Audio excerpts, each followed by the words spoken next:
on behalf of National PG family to this FGP program. National PG College has consistently been at the forefront of higher education, fostering academic excellence and holistic development among the students. The institution offers a wide range of courses designed to meet the evolving demands of the industry. We are proud that this year the college has completed its 50 years of journey and it still continues to thrive on its mission towards promoting quality education. AICTE and Atal programs are instrumental in reshaping higher education in India and focusing on quality, innovation and relevance. And to support this mission, the Department of Computer Science and the Faculty of Management Studies have jointly organized this FGP on comprehensive research methodologies from 30th September to 5th October 2024. To inaugurate the FGP on the auspicious note, let us invoke the blessings of Goddess Saraswati, who illuminates our minds with knowledge and wisdom. I request all the dignitaries on the dais to please come forward for lighting of lamp ceremony.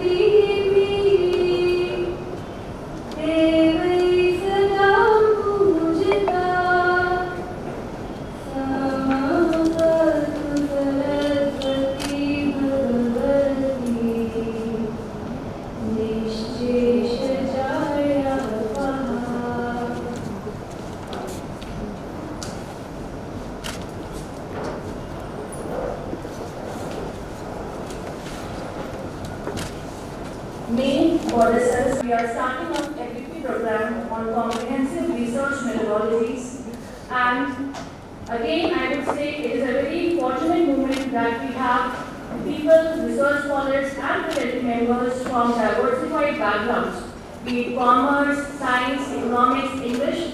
We have a wide range of people present here, and I hope this FGP would be a success in the coming week. I thank all the dignitaries on the dais who have made a difference. For the felicitation ceremony, I request Professor D.K. Singh Sir, Principal, National PG College and Coordinator of this FGP program to please present memento to our Chief Guest and Resource Person for today's first session, Professor Arunabha Mukhopadhyay Sir.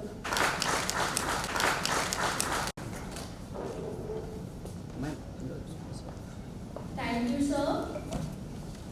Your presence has made this event a more success, and we are thankful for your time and effort.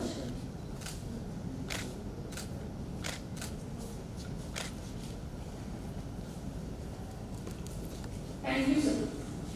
Now I request Dr. Shalini Lama ma'am, Course Coordinator, Department of Computer Science, to please present and welcome respected Principal Sir, Professor D.K. Singh Sir.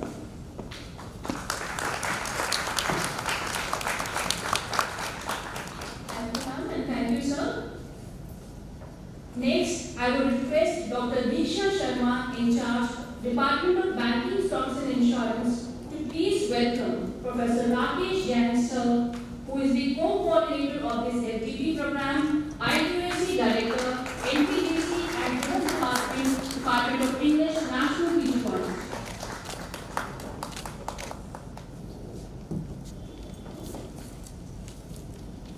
Thank you, Diksha ma'am. Thank you, sir. As we move forward to this FGP program, sir, I would say, उनकी सोच में है दूरदृष्टि, उनके कार्य में है अद्भुत क्षमता। हर कदम पर मिले हमें उनका आशीर्वाद, वही है हमारे सच्चे मार्गदर्शक, जिनसे मिली हमें एक शिक्षा की अनमोल सौगात. It is my honor to welcome a person who exemplifies true leadership, dedication, and vision. Under his guidance, the institution has reached new heights of academic excellence and holistic development. We look forward to his insightful words of wisdom. Sir.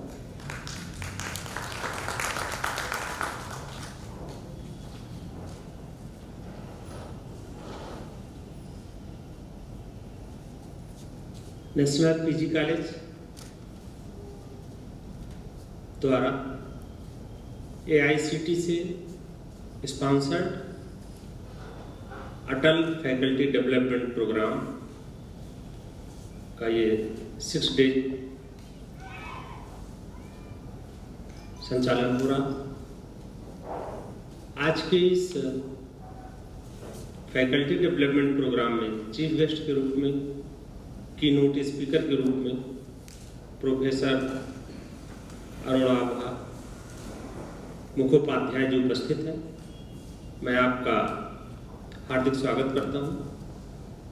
आप IIM Lucknow के professor हैं. लगभग 19 वर्षों का आपका एक faculty के रूप में आप बहुत से स्टूडेंट्स को ट्रेंड किए हैं. मैं निश्चित रूप से रिसर्च में क्या इनोवेशन हो रहा है, किस तरह के शोध किए जा रहे हैं, उसके बारे में आप फैकल्टी के डेवलपमेंट के लिए निश्चित रूप से आपका उद्बोधन प्राप्त होगा. नेशनल पीजी कॉलेज के कंप्यूटर साइंस डिपार्टमेंट और मैनेजमेंट डिपार्टमेंट के जॉइंट कोलैबोरेशन से ये प्रोग्राम ऑर्गेनाइज किया जा रहा है और लगभग 50 पार्टिसिपेंट इसमें का एक प्रकार से प्रोग्रेशन कार्यक्रम ऑर्गेनाइज किया जा रहा है. इसका मूल उद्देश्य रिसर्च को कॉलेजों में छात्र छात्राओं के बीच में जो हमारे नए रिसर्चर तैयार हो रहे हैं उनके नई तकनीक के बारे में जानकारी देनी है. आर्टिफिशियल इंटेलिजेंस इस रूप में बहुत बड़ी चैलेंज के रूप में और बेनिफिट के रूप में भी हमारे सामने आया. उससे रिसर्च के एथिक्स को कैसे मेंटेन किया जाए इसके बारे में भी डिस्कशन होगा. और टॉपिक आप लोगों ने रखा है कंप्रहेंसिव रिसर्च मेथोडोलॉजी. एक रिसर्च मेथोडोलॉजी के व्यापक आयाम पर भी प्रकाश डाला जाएगा. मेरा ये मानना है कि शोध रिसर्च एक प्रकार से व्यक्ति के ऊपर निर्भर करता है, वो कितनी गहराई तक किसी चीज का एनालिसिस करता है. एक उदाहरण देकर के हम अपनी बात खत्म करेंगे.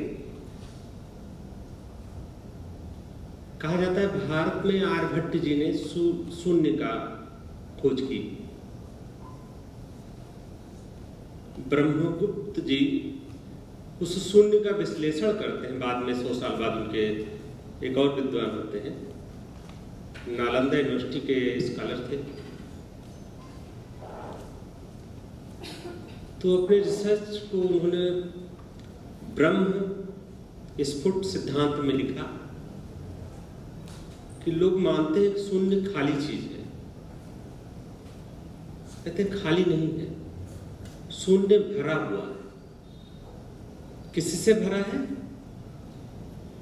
धनात्मक और ऋणात्मक, पॉजिटिव और नेगेटिव अणुओं से भरा हुआ है. तो कहते हैं शून्य होता कब है? जब पॉजिटिव और नेगेटिव अणु समान हो जाते हैं तो शून्य हो जाता है. और पूरा एक चैप्टर उन्होंने इसी पर लिख दिया. तो रिसर्चर क्या सोचता है और उसका विश्लेषण वो कैसे करता है, यह इंपॉर्टेंट है. हम बहुत से ऐसी चीज़ें देखते हैं और समझते हैं कि शायद ये कपोल कल्पित होंगी। जैसे महाभारत का लोग कहते हैं घटना हो सकता है, लोकोक्ति हो, लेकिन जब नई रिसर्च में नई चीजें आप जोड़ते हैं, नए टेक्नोलॉजी को जोड़ते हैं, तो उसका जब विश्लेषण करते हैं तो शायद बहुत सी चीजें आपको पता लगती हैं। एक जयद्रथ वध के दौरान एक घटना हुई थी जिसमें कहा गया था कि दिखाया गया महाभारत में कि सूर्य को कृष्ण भगवान ने रोक लिया था। एक प्रोफेसर एस.आर. राव, उन्होंने द्वारका की खुदाई की,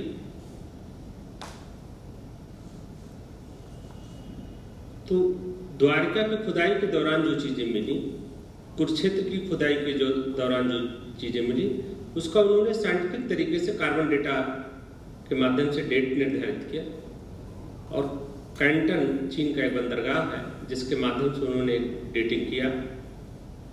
और जब उन्होंने देखा कि सूर्य ग्रहण का डेट क्या थी जो महाभारत युद्ध के दौरान हुआ था, तब सब चीज़ों को उन्होंने ज्वाइंट तरीके से प्रस्तुत किया और ये बताया कि महाभारत की घटना हुई थी, चूंकि ये उल्लेख है। महत्वपूर्ण चीज़ है कि आप एनालिसिस कैसे करते हैं, तकनीक को अपने साथ जोड़ते कैसे हैं, और आप जब किसी चीज को बहुत बारीकी से देखते हैं तो समझ में आता है कि शोध का क्षेत्र कितना जटिल और गहरा है। हमारा जो प्राचीन सिद्धांत है वो इन्हीं गहरे चीजों के आधार पर जुड़ा रहता है। ये अलग बात है हम उसकी लेगेसी को अपना छोड़ दिए हैं। एक बीमारी होती है, हम लोग सब जानते हैं, डायबिटिक की, मधुमेह की। सुश्रुत ने एक श्लोक के माध्यम से बताया, यहाँ पर बहुत से लोग होंगे जो साइंस के भी हैं, केमिस्ट्री के भी हैं, तो कहते हैं पैंक्रियास क्या करता है,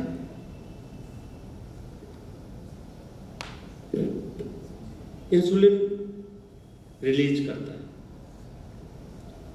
और जब शरीर में जिंक की कमी हो जाती है तो इंसुलिन बनना बंद हो जाता है। उसको प्रारंभिक इंसुलिन कहते हैं। और जब जिंक कुछ फलों में प्राप्त होता है, जैसे अनार में, और फिर वो जब इंसुलिन की प्री प्रोसेस को स्टार्ट करता है, बाद में इंसुलिन को भी मेंटेन करता है, उसके बाद उसका स्टोर भी करता है। जिंक की इतनी बड़ी भूमिका है। आज हो सकता है हम रिसर्च के माध्यम से जानकारी किए होंगे और दवाएं भी इसी आधार पर बनाई गई होंगी, लेकिन उन्होंने अपने श्लोक में आज के बहुत साल पहले, लगभग इनका पीरियड 200-300 ईस्वी के आसपास का है। प्राइमरी बेस्ड रिसर्च की भी बहुत बड़ी भूमिका होती है साइंस में और टेक्नोलॉजी में, और इन सब को ध्यान में रख करके यदि हम एक फैकल्टी या एक रिसर्चर अपने रिसर्च को आगे बढ़ाता है तो निश्चित रूप से वो सोसाइटी को बहुत सी चीज़ें देता है और नए स्टूडेंट्स को भी देता है। हम मानते हैं कि इस तरह के इंटरेक्टिव प्रोग्राम अनिवार्य रूप से होने चाहिए जिससे फैकल्टी का, रिसर्च में आने वाले स्टूडेंट्स का, जो हमारे फैकल्टी रिसर्च कर रहे हैं उनका, सभी का ओवरऑल ग्रूमिंग होता है। और मैं इसके लिए कंप्यूटर साइंस डिपार्टमेंट और मैनेजमेंट प्रोफेसर राकेश जैन जी, सभी को इस बात के लिए धन्यवाद देते हैं और उनको शुभकामना कि आप लोगों के माध्यम से इतना अच्छा प्रोग्राम हुआ और इतने अच्छे स्कॉलर इसमें जुड़ रहे हैं। और आदरणीय प्रोफेसर अरुणाभा जी इस क्षेत्र के एक विशेषज्ञ हैं, आपका भी हम लोग उद्बोधन सुनेंगे और ये हम लोगों के लिए महाविद्यालय परिवार के लिए बहुत बड़ी उपलब्धि है। मैं इसके लिए AICT को भी धन्यवाद देता हूँ।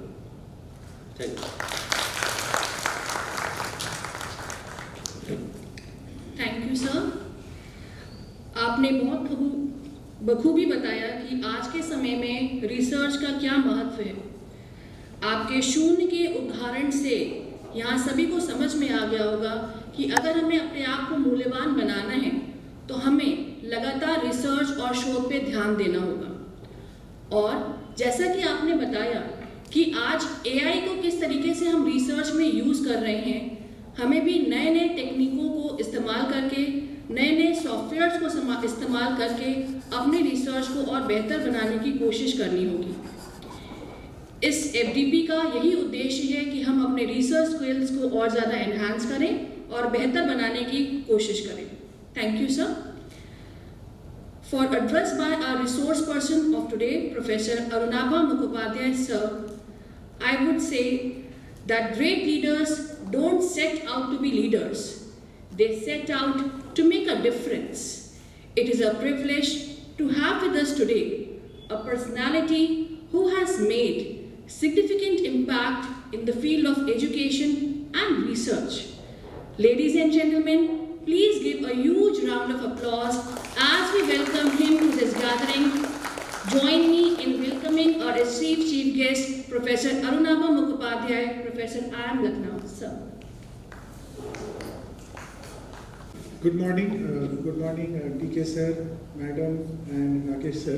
So it's indeed a pleasure to be here amongst all of you and to talk about the initiative of faculty development program, which has been, which is the plan for this next 2 days, and it's part of the AICT program.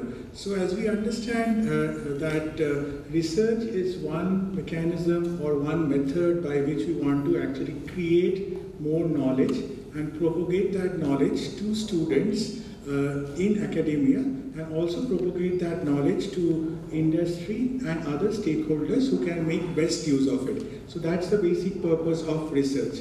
Right? And I think all of us in this hall are pretty aware of the advantages or types of researches that we have. One can be a very fundamental type of research that is trying to find out the basic reasons that why a particular phenomenon is happening in nature. Right? Like sir was talking about very interesting examples about lunar eclipse and how lunar eclipse was actually the reason for a particular phenomena happening during the Mahabharata time. So that's again a very interesting piece of study that he talked about, or a research question. If we rephrase it, that's what he was talking about. So the interesting part here is that it can be a fundamental research, that is like again the example that he shared about zero on a number line, that could be fundamental research, or it could be applied research as well. So when we're talking about computer science or management, then mostly the focus is towards applied research. How can I figure out a business problem, or how can I figure out a problem which can, if solved, provide benefit to multiple people or organizations or society at large. So that is one of the basic objectives of research or applied research.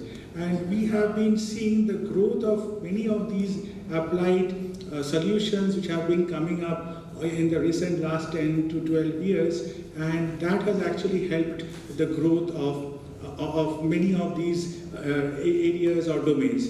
So say for example, if we talk about artificial intelligence, right? So artificial intelligence has been there for many years. So it's not that it's the first time around that artificial intelligence has come in, but it was as early as in 1949, 50, 60, there were a lot of studies which were going on, but we did not have the capacity to do computation so fast. We did not have the capacity to store such a huge amount of data, and we also did not have the capacity to collect so much of a huge amount of data. So that resulted in these sort of applications not going out of the labs to the industry or to the society like you and me, and we could not get the benefits of it. So now this is possible in today's context, and just using a mobile phone, we can get these applications running like ChatGPT and others, which is actually facilitating a lot of activities to be done with less of time, less of cost, productivity increase is happening, and it's been a very fruitful sort of a tool at the hands of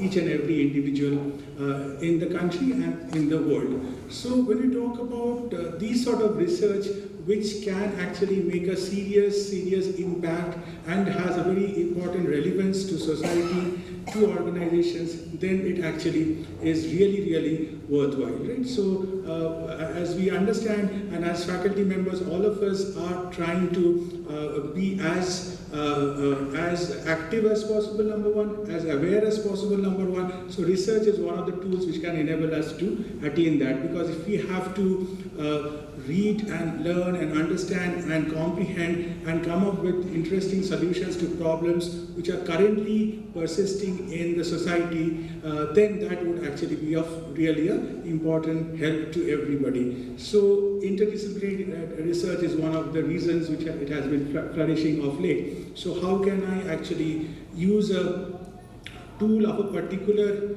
area or a particular subject and apply it in another context, right? That is, or where the context requires a solution which requires these sort of a tool, right? So that is again really what the current trend in research is, interdisciplinary research, so that we can actually get the benefits of the best which is available across areas, across subjects, across domains, right? And as we all know that more convergence that it happens, this sort of growth of research, growth of knowledge, that's what we want to create at the end of the day, is going to be very useful and is going to be of help to all of us.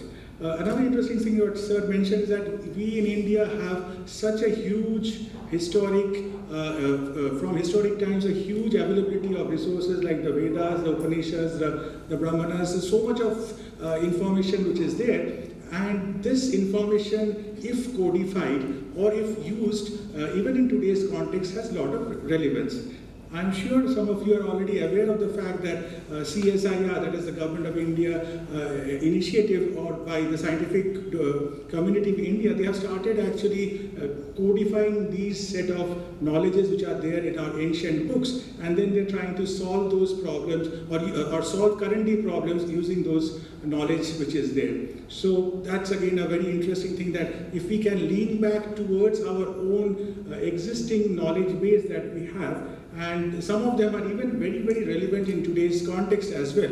So along with the new trend and the new technologies that we have, and merging them with the existing knowledge that we have in our own repositories from past, if we can combine them together, then we can get the best of results and we can become the forerunners in the world. So, and as we all know, India has been a big source of knowledge from ancient times. In between, we did have some amount of, maybe we lost a bit because there was a huge brain drain from India to US and other parts of the world. But again, if we go back to our own roots and revive them and use the best of technology which is available, we can actually be again forerunners in various domain again. So research, yes, it's one of the most important things that as teachers, as faculty members, as research scholars, we should keep on pursuing, and that should be one of the main motivations to be in the domain of academics, because creation of knowledge is the most exciting thing, and if we can take that knowledge and pass it on to our students and to the society, then it's going to be very beneficial.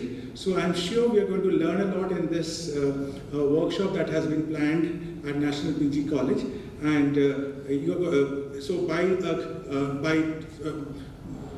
sharing this knowledge, by exchanging this knowledge, I'm sure we can all go ahead towards enriching ourselves and in the long run the society and the country at large. Thank you very much.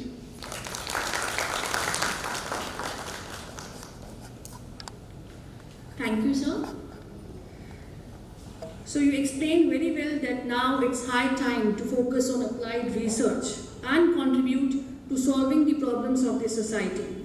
So we are privileged and we are honored to have a personality like you with us today. Next, I would like to call upon Dr. Nidhi Srivastava, Course Coordinator, Faculty of Management Studies, for providing complete details about FDP program.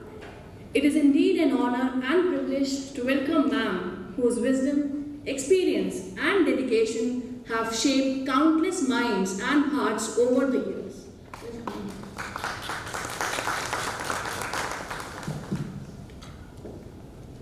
Thank you, Gagan. We have had a very nice beginning to the session. Both the speeches of Principal Sir and Professor Arunabha Mukhopadhyay have set the tone to this FDP. The role of teachers is changing in this ever-changing world. It is a time for digital disruption.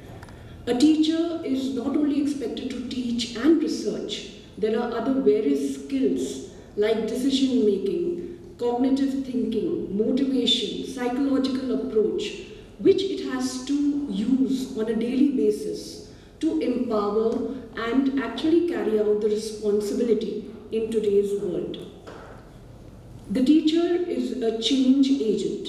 NEP 2020 has recognized this and is giving many opportunities to teachers for capacity development, training and workshop. In line with that, AICTE Training and Learning Center, ATAL, has designed a series of FDPs for academicians, research scholars, postgraduate students and industry professionals so that they can adopt and get a domain of specialized knowledge along with associated skills which they can go back and apply in their actual workplace. Luckily, this spirit of AICTE resonates very well with National PG College's vision and mission. So as soon as we got AICTE approval in May 2024, we jumped on to becoming the agents and facilitators of this change.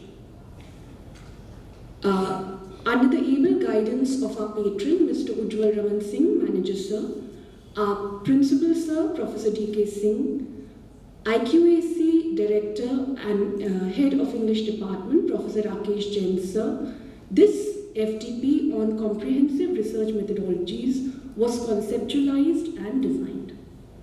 Academics and research are twins, so FDP on research methodologies was a natural choice.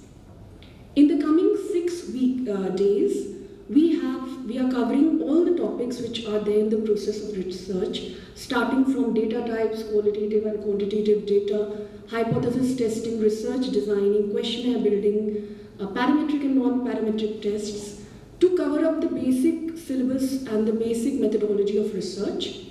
And in addition to that, giving it a new direction, we have tried to take up how is research evolving and what are the ethical uses of artificial intelligence and other modern tools which we can bring into our research. Because today is the time for digitalization, and digital proficiency is again a very important skill for us all teachers.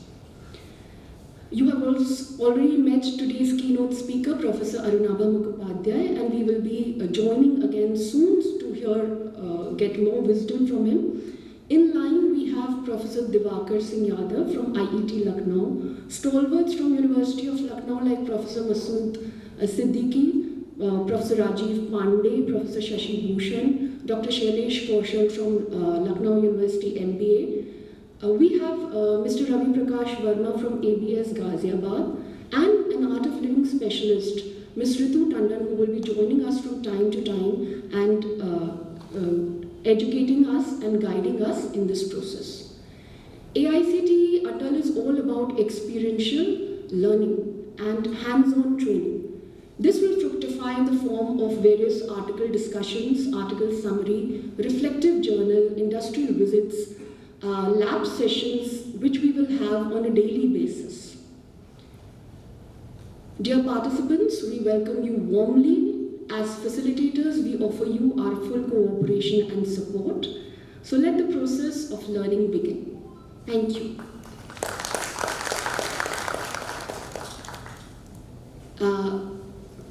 To begin this process of learning, it gives me great pleasure to introduce our faculty, Dr. Gagandeep Chadha, who is the hostess of this ceremony also. She has written a book, and I would request all the dignitaries on the dais to please get together so that we can begin our session with a book launch also.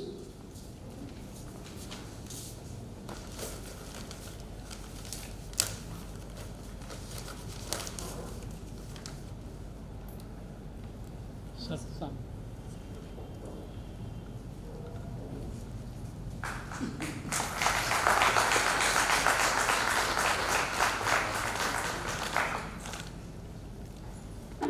Thanks a lot for providing complete details about the FDP program, and thank you all the dignitaries on the dais for making this day very memorable and special in my life by the book release. Thank you for your time and effort again. Dear participants, Nidhi ma'am ने बहुत कुछ बताया है, but tension लेने की कोई बात नहीं है. I know there are many assessments and you will be required to work very hard, but all the organizing members will be there in full support, so please do not worry. And we have very good resource persons from different disciplines, so they will help you throughout. So आप learning and practical session दोनों आराम से कर पाएंगे. Please do not worry. So it is again a very proud moment to say that we have total 49 in number, and they are all from different disciplines. We are looking forward to this week filled with learning, exchange of ideas and academic growth. For proposing the vote of thanks, I would now call upon Dr. Rakesh Jain sir, who is the co-coordinator of this FDP program, Director IQAC and Head of Department English. Knowledge is no value unless you put into practice, and there are individuals whose vast experience and expertise illuminates our paths.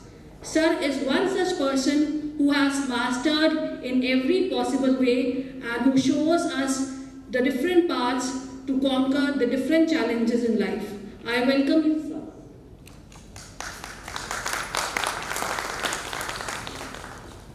Well, to propose the vote of thanks, it is merely a formality because this is in fact the beginning and not the end of this program. Respected Principal Sir, Professor A. Mukhopadhyay, Dr. Nitish Srivastava, Dr. Shalini Lamba, Dr. Gagan, my dear faculty members and participants. First and foremost, I would like to give credit to AICTE who have sponsored this 6-day comprehensive research methodology program. They have, in fact, what happened, our college applied for the first time. We were approved by AICTE to run BCA and BBA courses, and within 1 month's time, we applied for the workshop, and they, without any further query or investigation, they sanctioned this program, and we are really proud to have this program sanctioned by AICTE. I am also thankful to Professor D.K. Singh, our principal coordinator of this program, who has really agreed without any hitch to go ahead with this program and who has been guiding us throughout this organization, throughout this program part of this program, because he has consented to give all his support, and he has been giving all his support to organize this program. I am thankful to Professor A. Mukhopadhyay, who has consented to be chief guest of inaugural session as well as to set the ball rolling for this program in the very first session. I am thankful to Dr. Nitish Srivastava and Dr. Shalini Lamba and their team who have day and night been working for last 1 month to organize this program. Their effort has really been remarkable and without any hitch. They have done this program. They are going to be with you for next 6 days, and I am sure that they are going to make your program, your sessions very interesting in the next 6 days. You are not going to be bored or feeling dull at all. They have planned things in such a way that this program is going to be both academic as well as entertaining. It is going to be infotainment kind of thing because you are going to learn a lot, and that learning is going to be something great. Research is the key to all human development. There can be no development, there can be no evolution, there can be nothing new if there is no research. And we have got participants from almost all the fields of knowledge. We have from English, that is art, science, computer science, management, all the basic disciplines of education are being represented over here, because these research scholars, these teachers are going to be fundamental in the forthcoming days to conduct research. Because some of you are doing research and some of you are guiding research. So for both of you, this program is going to be very useful, and I request you, all of you, to be very serious about this program, and after 6 days, you'll find yourself a different kind of researcher, a more serious researcher. So without taking much of your time, because we are already running late, I would once again like to thank all the members of organizing team, Dr. Deeksha, Dr. Lidhishwasa, Dr. Shanlamma, Dr. Gagan, Dr. Shweta, Dr. Rinku, Dr. Manisha Khanna, Dr. Gauravi, and I mean if I am forgetting some other names, please forgive me for that, but I do express my heartfelt gratitude to all of you for organizing this program. Thank you very much.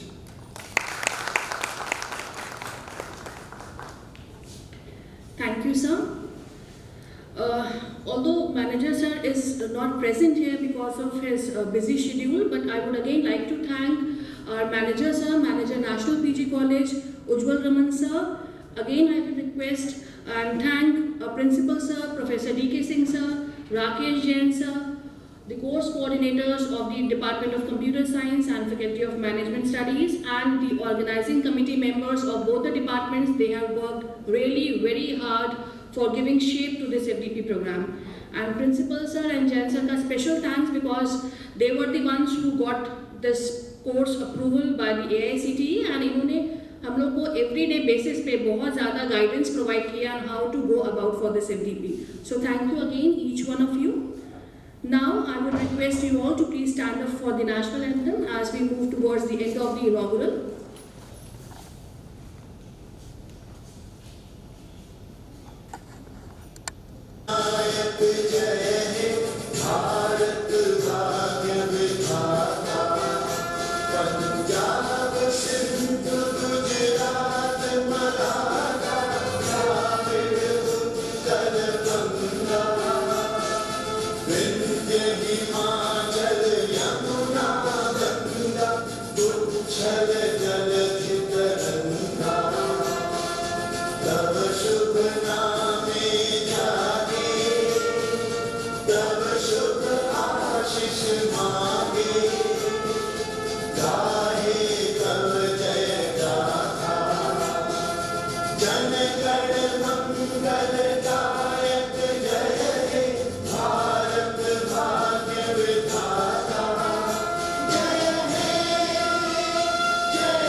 Thank you all the participants to please wear your ID card and please come forward for the group photograph. I request all of you to please come forward for the group photograph and please wear your ID cards. I also request all the dignitaries on the dais to please come forward. The members of the organizing committee and all of you present here, please come forward for the group photograph, and after that we'll have a tea break for 10 minutes. Thank you.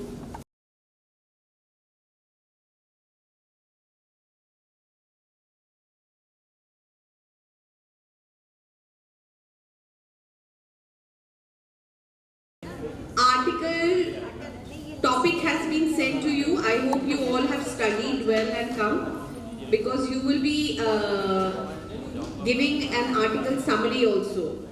So that you have to give every day. All the schedule, everything has been sent to you on the group.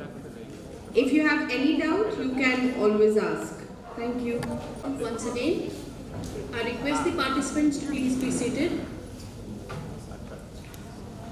It is my honor to introduce and welcome Dr. Arunabha Mukhopadhyay sir, a distinguished professor in Information Technology and Systems area at the Institute of Management, Lucknow. Dr. Mukhopadhyay has earned his PhD from IIM Kolkata, specializing in MIS, and was a recipient of the prestigious Infosys Scholarship during his doctoral studies. Sir has an impressive record of research with numerous publications in leading international journals and has participated in several conferences. Sir has been recognized for his outstanding teaching area and has received awards such as Best Teacher in IT and Best Elective for IT and Systems. His expertise and contributions have made significant impact in both academia and industry.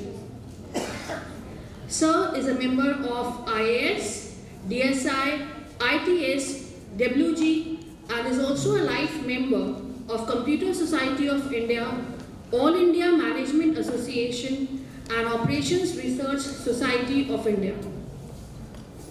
An investment in knowledge pays the best interest, and we are confident that the lessons and insights gained here will guide all the participants in their research journey. With this, I would like to request and call upon our resource person for today's session, Dr. Arunabha Mukhopadhyay sir, for his session. A huge round of applause for sir again. Sir will be speaking on the topic Emerging Trends in Research and Their Significance. I request all the participants, because you have to present and you have to prepare your assignments and everything, so please try to make small notes. आप सबके पास आपकी kit है, so please try to incorporate everything, whatever is possible at your end. And आपके पास आपकी notes diary है, please try to utilize it. I welcome you, sir, once again for the session. Good morning again, and let's talk a bit about emerging trends in research and their significance. Right? So, as I was talking about the fact that the current focus about research is trying to solve some problem which has got a relevance to industry or society or to individuals. So that is the main focus in terms of research, as I think all of you will agree, that how can that be relevant to somebody somewhere. That's the most important method of doing research, which is known as the design science research. So can I design a new method or a technique or an artifact or a concept or a principle which can help me solve a problem? Okay, so let's go to the next slide, please. So if you look at this problem here, the problem is very simple. This is South Korea, and in South Korea, people tend to use a lot of public transport, right? So that is one data point that we have.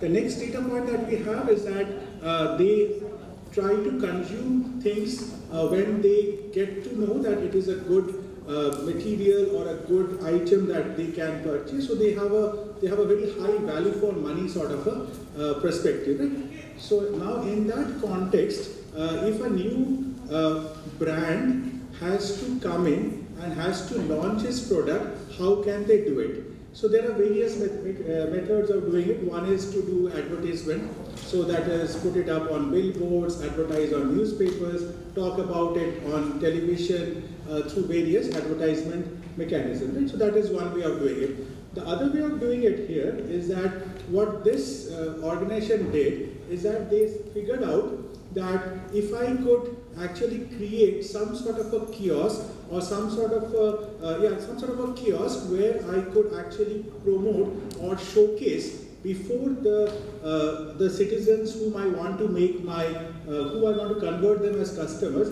that what are the offerings that they have, and where am I going to do it? I'm going to do it in the metro station, right? So because they use a lot of public transport and mostly metro railways to actually commute from point X to point Y. So if I put it in the metro station, these kiosks where all the items that I actually produce, what I actually sell are available, then it becomes very easy to promote my goods and services, right? So now this is a very simple problem that they had, but instead of advertising, what they decided is that why don't I use a mechanism of providing an experience to the individuals so that they can experience it, and once they experience it, they can actually then buy it. So I'm actually solving a problem for that organization. But what I'm doing is that I'm not trying to create any sort of problems for the citizens or for any individual, but I'm just only making them aware by allowing them to touch it, feel it, experience it, and then they can take a decision whether they're going to buy it or not.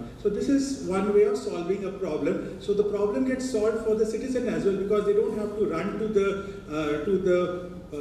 a marketplace to buy it. They're getting it on the metro station platform, and for the company also it's very easy, because they are now being able to actually convert citizens or individuals into customers. And that's what the interesting example is. And now the thing is that once I'm doing this, that's not the end of it, right? I have to have a proper supply chain to maintain this, right? So there's another business problem behind this, or there's another research problem behind this, right? So if a particular item is selling from this kiosk in very huge quantities, how do I stock them? How do I recoup them? How do I reorder them so that they don't follow below the requirement for the kiosk which is there in a metro station, right? And in which metro station, how much should I store? That is also another interesting problem that we have. So there are many problems which are here from one single activity of trying to promote or convert customers or individuals such that I can actually get a sufficient amount of revenue coming in, right? So that's one way of looking at a problem, right? So a serious problem or a very interesting and a significant problem can be addressed in this way. Let's go to the next one. Now, we can be a researcher like the one who is there on the left side, or I can be a one who is here on the right side. Right? So on the left side, the person has been spending his or her time just taking notes, trying to summarize, trying to find out the main points from a lot of books, a lot of research papers, etc. But on the other side, the person who is doing research which is more impactful, they have been able to come up with a solution, and that solution can be evaluated to see whether it is valid or not valid. Right? So that is also one way of looking at research. So if the problem that we are solving is real, and if the problem can be solved and a conclusion can come out of it, then it's more exciting for the researcher, and also it's going to have an impact to the organization, the society, the citizens. Right? So that's what I was talking about in terms of being relevant in terms of what research problem we are following. Let's go to the next. So when you're talking about research currently in the space of management science, and also for most of the humanities studies, what we try to figure out is that what are the behavioral traits, why a particular individual is behaving in that way or not, right? So why are they consuming more of, say, internet, or why are they spending maybe 45 minutes, 1 hour, 2 hours on Facebook, on Twitter, LinkedIn, etc. So that is what we are trying to figure out. And mostly that's what we do, is that trying to figure out the behavioral trait. And once we have figured out the behavioral trait, then we try to actually tweak or arrange mechanisms such that a particular need can get identified. And once the need is identified, then we try to follow it up with products and services. But the other side of the story is that why don't we come up with a solid or a very tangible or a thing which we can actually provide to the end user and see whether that product or that offering is of value to them or not, right? So say for a very simple thing, right? So say for example, when we think about social media, Facebook. So why was it invented in the first place, right? It was invented in the first place because, as we understand, in US and foreign countries which are not like India, where people are pretty aloof and they don't talk to each other, they don't interact with each other. So this was a platform where you could actually make a community sort of a feeling coming in, right? So you could actually interact, you could engage, you could talk to people of similar traits, or you could even make new friends there, right? Or new acquaintances there. So the basic objective was to actually create a network where you could actually tie up people or bring people together, right? So that was the basic objective or motivation. So if I can create a platform like Facebook or LinkedIn, or say for example, even things like Swiggy and Zomato, then I can check and figure out that whether it is actually meeting the requirement of the end user or not, right? So that is the interesting part of it. So if you think about, so what I'm again talking about is the fact is that can I come up with some sort of a solution which can have relevance in the context towards either society or individuals or organization. And these two researches are not independent of each other, right? So behavioral research should inform design research, that is creation of the final product or object, and that product and object when evaluated should be able to provide back feedback to the behavioral scientists who are trying to figure out why a particular thing is happening. So it's a very interesting sort of a thing, and if we can actually come up with something which is tangible, then the excitement for the researcher or the motivation for the researcher would get amplified, and that's what I'm talking about. Let's go to the next one, please.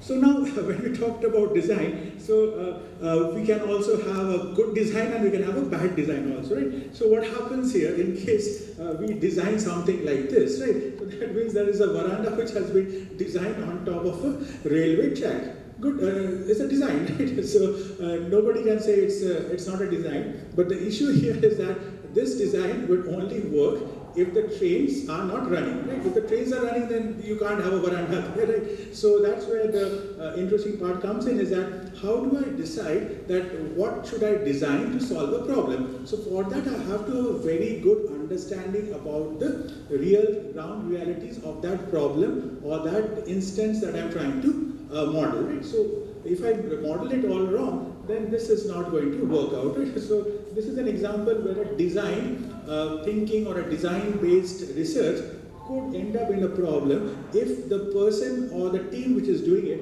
is not aware of the ground realities. This design is absolutely good if there is no trains which are going to run in this route. So if all the trains have been abandoned which were running in this route, absolutely brilliant. Otherwise, design does not work, right? So that also has to be kept into mind. Let's go to the next one.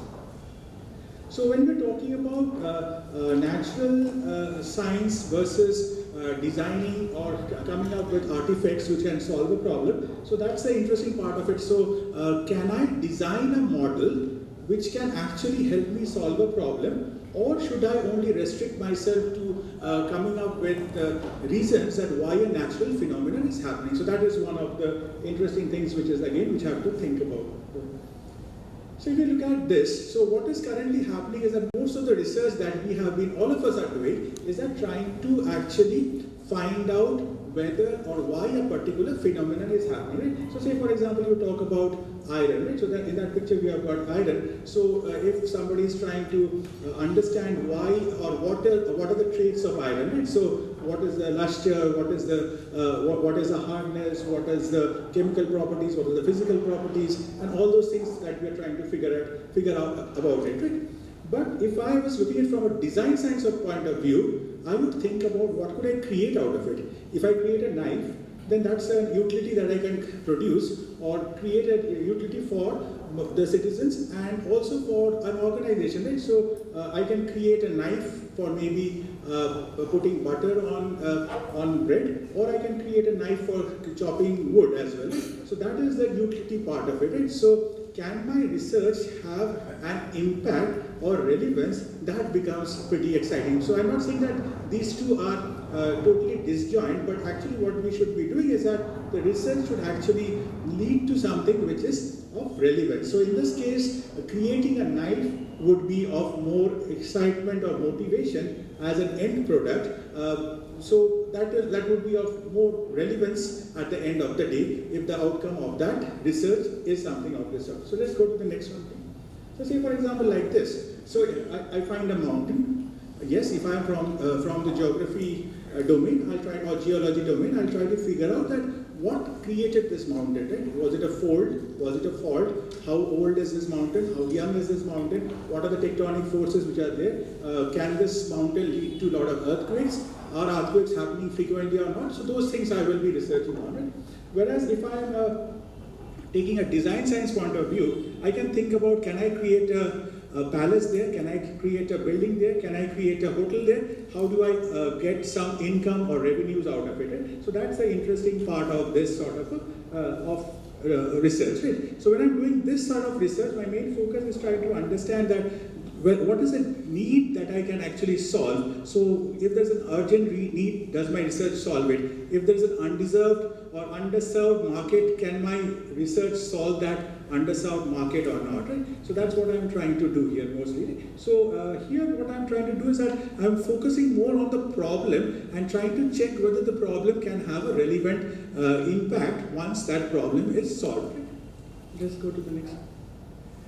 Yeah, so that means what I need here is that I need some sort of a interface or an artifact to help me solve that problem. So simple thing like say for example, when the first clock was created or when a clock was created and the clock had to be put on a ship and the ship was moving around the world, right? So how would you adjust for the change of time zones, right? So that's again an interesting problem. So how do you solve it, right? That's again very relevant, right?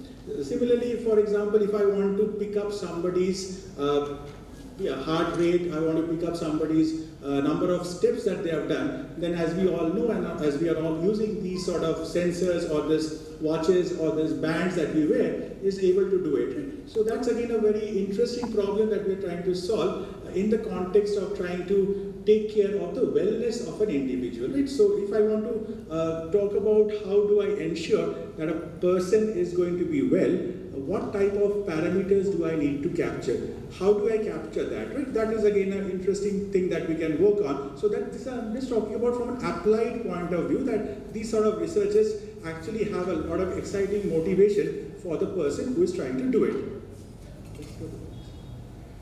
Okay. So this is talking about the science of design. As we just talked about, that main focus is at utility. So what utility am I going to get at the end of this exercise? So if I write a program or if I do a solution, then what type of an utility is it going to come out for me? Right? That fort or that hotel, that knife, that watch, all had an utility associated with it. So what is the final outcome that I'm going to get, which I can showcase as an impact or a relevance of this study, and I can also prove and evaluate and show that if I get a feedback, I can even improve on this. So this is not the end state, right? So this is one of the states that I have arrived with. And if I get more inputs, I can again work on it, improve it, and give you a better product as things go on, right? So no research, as we all know, comes to an end, because we can always keep on working on it, and we can keep on improving on it, and we can get better outcomes out of it. Yes. Yeah, so that's what I was talking about. The initial thing about current researches that we are mostly doing is focused on trying to find out the truth or finding out why X leads to Y, right? But can we figure out that what is going to, so if you talk about design principles, we're trying to figure out that can we come up with a optimal or a satisfying solution which can solve a problem to the best. So when you're talking about design thinking, we're talking about, so design can be a noun, design can be a verb as well. Right? So it can be something like, it could be a model that we develop, and that model should be able to take some inputs, then it should be able to do a processing of its own, and then we should be able to come out with an output. Right? So that's what a design artifact should look like. Artifact is finally an outcome that I'm talking about. It could be a model, it could be a method, it could be an instance of a particular solution, or it could be a construct, that is a set of variables that you have identified, and if that variable is pushed into a model, then we can get an exciting outcome. Right? Or what we can do is that we can build and we can evaluate. So just like the Facebook example we were talking about, so it was built, or even for example, for that matter, even Gmail, right? It was built, then they kept on changing the interface of Gmail, or even for that matter Facebook, as and when they got inputs, and it became improved and improved over time. But that's again an interesting thing that we can do. And mostly we can employ design science when we have a wicked problem, right? It's a problem which is unstable in nature, which keeps on fluctuating or changing now and then, because the inputs that we have are not stable or consistent, right? So say for example, there could be a set of people who, even having high cholesterol, does not have a heart problem. There could be another set of people having everything fine, still is having a hard problem. Right? So can I then devise a particular mechanism to pick up the vitals of these set of diverse people, and from that can I work out a solution or not? Right? Then can I come up with something in where there's a cognitive ability is also required or not? Right? So that means can I create a driverless car sort of a thing which can take decisions on its own, that whether it should stop, whether it should accelerate, whether it should just do nothing at the crossing, right? So these things can also be done. So if I have to solve a problem which is unknown, which is unstable, which requires cognitive or creative intelligence, then that's where design science or design modeling actually becomes very interesting and helpful. Let's go. So this is what it is talking about. Here what we have is that yes, we have a problem, and that problem needs to be solved. So what we are trying to do is that we are coming up with a model which we are trying to create, and once we have that model, then we give it out to the end users, and we tell them to work on it. If they have a feedback, we incorporate the feedback back into the model, improve the model, maybe change some variables as and when required, and then we come up with the stage 2 of that model, again give it back to the set of users who are there, and they again run it, they again evaluate it, they come up with again insights, and once we do that, then we can come up with some sort of a satisfying or an optimal outcome of that model. Right? That's what we are talking about. So what's actually happening here is the subtle difference between the research that we are currently doing and the research that we are talking about here. Currently we're just trying to figure out that does X lead to Y or not. Right? So say that's as simple as that. So like for example, I was reading an example that they said that if I could figure out all the forces that are required to push an item to fly, that can be one research, right? That all the forces, laminar forces, all of it, Bernoulli's equation, all of it we know. So we know that how an object could fly. So all the basics of that physics is known to us. But if I can create an aircraft, even it could be a one-seater or a two-seater aircraft, and if I then give it to a certain set of people in a laboratory condition or in the natural condition to fly it, and then they come up with a feedback, then I can improve on that model. Right? So these are the two basic subtle differences between the two types of research that I'm talking about. So one is trying to create a model and then evaluating it, and if it is not reaching the required standards, then I'm again improving on it. The other research is just trying to figure out that what creates this phenomena and what are the reasons that this phenomenon is happening. So both of them are interconnected to each other. So all these forces are required to push an object into air and sustain it air for a substantial period of time. But the first one is not giving you or not creating an aircraft. The other one is creating an aircraft or a tool and then trying to check whether that tool can actually stay in air for 2 hours, 3 hours and 4 hours. And if not, then again trying to figure out that which forces were not being handled properly. As a result that it took off and then came down again. So that is what we are talking about. It. So that's what this design science talks about. And it's a feedback sort of a loop that has to go on between the traditional research and the design science based research. So what we're talking about here is that yes, first and foremost, an artifact has to be created. Then the artifact has to be relevant, or the problem that we're solving has to be relevant, right? So if it is not relevant, then there is no use solving that problem. So that's again a very, very important thing that we have to all watch out for. Then once we have created that model, or that artifact, or that solution, we need to evaluate it very, very, very carefully. And if that is happening correctly, then we know that things are going in the right direction. Then what we need to do is that there has to be a contribution, because just like we have a contribution in the current form of literature also, or in the current form of research as well, then when we have a hypothesis, we test that hypothesis, and then we have to come up with a contribution that this studying of hypothesis is leading us to or not. So similarly here also we have to prove that what is the contribution that we are doing by creating this object. Right? Then we have to also prove a research rigor. Similarly we do that in case of the traditional research that we are doing. We have lot of samples, we have got control variables, we have got control samples, and we actually see that the right group or homogeneous samples have been taken or not. Similarly, here also we have to run it in various scenarios and simulated conditions, real life conditions, to check whether the final outcome is rigorously tested or not, and it has got a research meaning in terms of what it is trying to attain. Then finally we need to do a design in a search, right? So all the solutions that are available, have I searched, just like we do in the current research also, that have I read from literature that what are the various types of methods, techniques, questions which were there for this problem, have they been addressed or not? Or I am just doing what others did, right? So finding out the gap, that's also what we need to do. And then we need to communicate it, just like we communicate in the traditional one, traditional form of research. In design science also, we need to communicate it so that everybody else should also be aware of it. And if the dissemination is proper, then the chances that somebody else can also work on it, improve it, and create a better outcome using this design.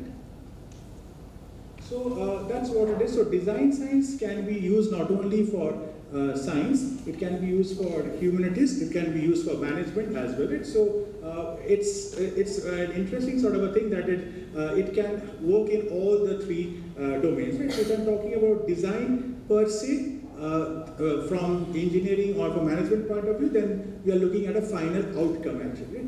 If I'm talking it from a science point of view, is the truth established or not? If I'm talking it from humanities point of view, then what do we do next with this when this information comes to us? Right? That's how we can look at it. So let's go to the next one. So this is an example of a poultry farm, right? So in a poultry farm, what we are doing here is that there is, so if I'm talking it from a science point of view, I'm trying to understand that what are the metabolic activities that the birds which are there in that poultry, what are the metabolic activities of that, the people or the animals or the birds which are there, that can be one study. If I'm talking it from the design point of view, what I'm trying to do is that what is an operational design of this poultry so that it can be kept cold, warm, and all the requirements of food, etc. can be provided accordingly. Similarly, from a humanities point of view, I can answer a similar question around this. Right? So all of this can be understood, explained, and thought through, and outcomes can come in from design science, for humanities, science, and also for management and technology as well. There's another interesting thing called as action research. Right? So let's go to the next one. So in action research, what we do is that we have some sort of a contract with the organization, or it could be at society level as well, where we actually see that problem happening in reality, and we try to make an intervention. And once we do that intervention, well, then we try and check and see that what is the improvement post that intervention. So suppose I see there's a poverty in a particular region, then I give them, say for example, a small amount of micro credit or micro loan. And then I see what do they do with this loan. Do they create some sort of a mechanism to actually create some pottery, also some sort of handicraft, and then they sell it. And once they sell it, they get some revenue out of it, and with that revenue, they come back and recoup my microcredit loan that they have taken. In the process, what is going to happen is that if they are doing it in a serious manner, then after a couple of rounds, they would not be requiring to take any more microcredit or any more loans, because they will be able to self-sustain them through this pottery or this small-scale industry that they're going to set up. It could be even buying a rickshaw and using it for service purposes also, that they can give rides and they can do it. Or they could actually get into any sort of an activity which could be able to take them or elevate them out of the poverty situation. Right? So that is what action research is all about, that we would make a small delta amount of intervention, and once we have made the delta amount of intervention, we will observe it for a period of time, and we will see what impact it created for that control group. And if the impact was substantial, then we can say that yes, this intervention is making sense for us. Right? So an easy example would be the COVID-19 vaccines that we had, right? So the intervention had to be made very fast, very quick, and the testing and all of it had to be slashed down from a period of 2 years to 5 years that we generally have to a couple of months, and it was rolled out immediately after a couple of sample tests were done, because the need of the hour was that the vaccine had to be rolled out. Otherwise, what would have happened is that the spread of this virus could not be controlled so easily. Right? So that's what an action research would be talking about. Right? Let's go to the next one. Now the other interesting thing that I wanted to talk about is interdisciplinary research. So this is also a very interesting and emerging field which is happening, where we are trying to merge multiple concepts from multiple areas together so that we can solve the problem much better, because maybe a tool is available in another area, and if that can be applied to a problem which is in another area, how can we actually get the benefits out of it? So let's talk about this a bit. So yes, look at this one. So this is talking about computers being used for radiology. So radiology is in the field of healthcare, and computers are in the field of computers, and X-rays are again in the field of X-ray is a tool for actually finding out the position of the lungs and the other organs inside in the body. Right? So there's a small quiz here. So there is no function the computer cannot do in radiology. Who said this? Do you think it was Elon Musk, Geoffrey Hinton, Ludwig, or Rusty Hoffman? Who did it? What do you think? Yeah. Who was the one who called this quote from? Any guesses? Who could be the one who talked about it? Elon Musk, Geoffrey Hinton, Ludwig, or Hoffman? Any guesses is fine. Ludwig, okay. Let's go to the next slide. Let's go. Okay. Yeah, it's. Let's take this in. Yeah, correct, Ludwig. Yeah, so it was Ludwig who had made this statement long ago in 1950s actually. Right? So that's again a very interesting thing, that as early as 1950, people were investigating and trying to figure out whether we can actually have an interdisciplinary sort of research going on. Right? So he was talking about intervention of IT solutions in healthcare, right? So that's again a very interesting thing, that how do I get the best of one field and apply it in the context of the other field, right? Because mostly doctors would be trying to focus on why a particular disease has been caused, and if that disease has been caused, what are the reasons that disease has been caused, and how long would it take to create or to push or to spread across multiple regions or to multiple individuals, and what could be the interventions that could be done. So that's what medical science would be focusing on, right? So what are the bacteria, what are the viruses, and all those things, right? But here was a gentleman who was talking about this long before, as early as 1950s, that he was saying that how can we have interdisciplinary research. Let's go to the next one, please. So similarly, yes, there was another initiative by Dr. Rosenberg. He was also talking about trying to use computers, technology in the field of healthcare. Right? So again, interdisciplinary stuff that he was talking about, but again, not too many takers, not too many people were ready to accept his views. Let's go.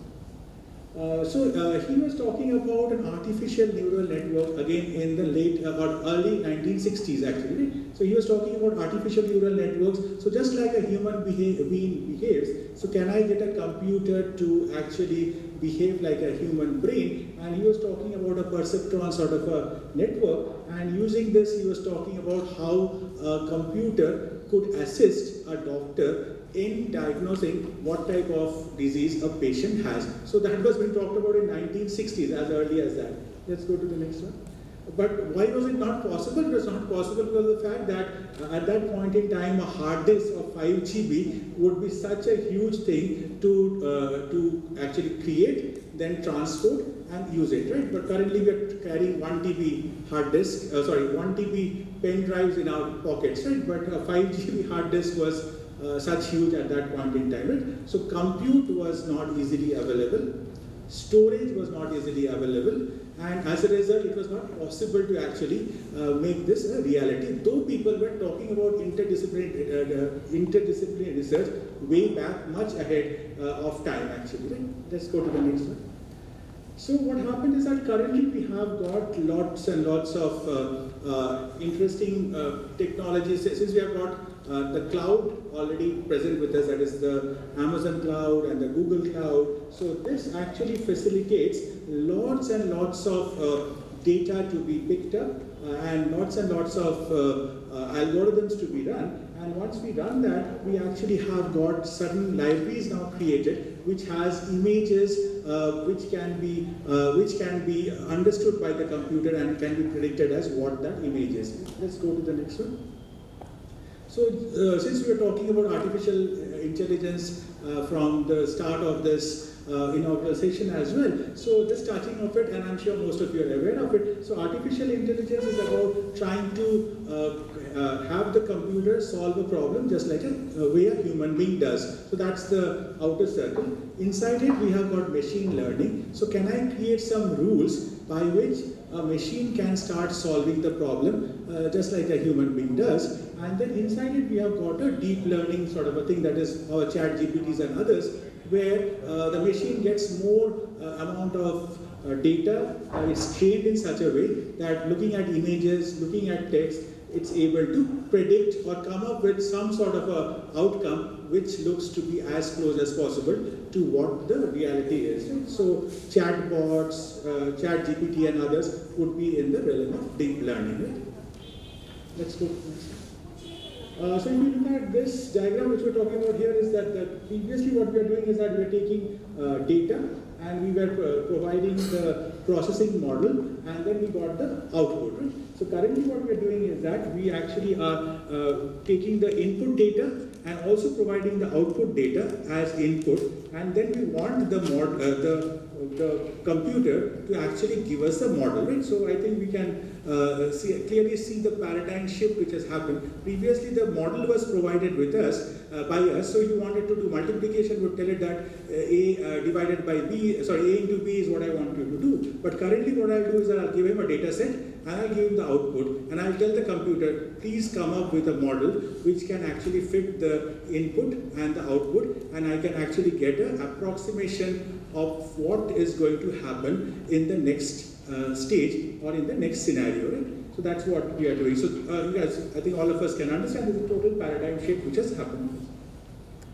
So now what happens is that yes, also the error rates have to come down, because if I want the computer to learn a model from the input and the output data, and like for example ChatGPT, the questions that we ask ChatGPT, it's able to give us answers which are mostly correct. That means the error has reduced in between the actual data and the predicted data, or the data which is coming up as the final solution of the model that is being used to come up with the final solution. Right? The errors have been decreasing. Let's come on.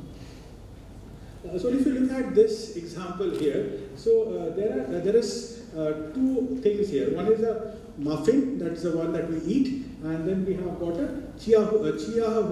Chihuahua is the smallest dog that is available in the world, right? So from this diagram, can you identify which is a dog and which is a muffin? Right? Okay, so so similarly, so like this is a